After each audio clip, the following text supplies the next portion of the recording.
नमस्कार मंडळी. स्टार प्रवाह वाहिनीवरील नंबर 1 वर असलेली सर्वांची आवडती मालिका म्हणजेच ठरलं तर मग.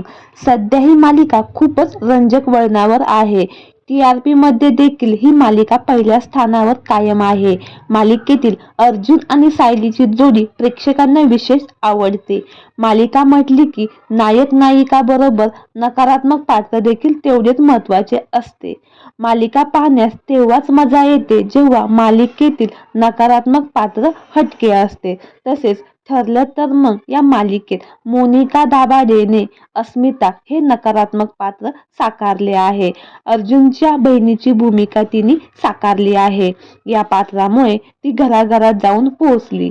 आता ती लवकरच या मालिकातून कायमचा ब्रेक घेणार आहे, कारण ती लवकरच खऱ्या आयुष्यात आई होणार आहे. मालिकेच्या सेटवर तिचे डोहाळे जेवणाचा कार्यक्रम देखील खूप थाटामाटात पार पडला. या कार्यक्रमात सेटवरील सहकारी कोणी आजी तर कोणी बहीण तर कोणी आई बनून तिची ओटी भरली.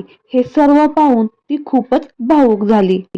कारण मोनिका दाभाडे हिला खऱ्या आयुष्यात आई नाही, त्यामुळे तिला असं वाटलंच नव्हतं की माझं असं काही होईल. तिने या बाबतीत विचार देखील केला नव्हता.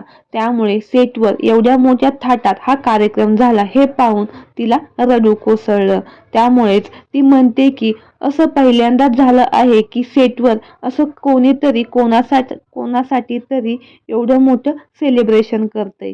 या सर्व गोष्टीमुळेच आमची मालिका नंबर 1 आहे. यानंतर तिने एका मोठ्या गोष्टीचा देखील उलगडा केला आहे. कोरोनाच्या काळामध्ये तिला काहीही काम नव्हतं, त्यामुळे तिचे खाण्याचे देखील वांदे झाले होते.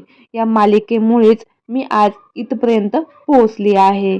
तर मंडळी, तुम्ही उत्सुक आहात का नवीन अस्मिता पाहण्यास? हे आम्हाला कमेंट बॉक्समध्ये नक्की कळवा.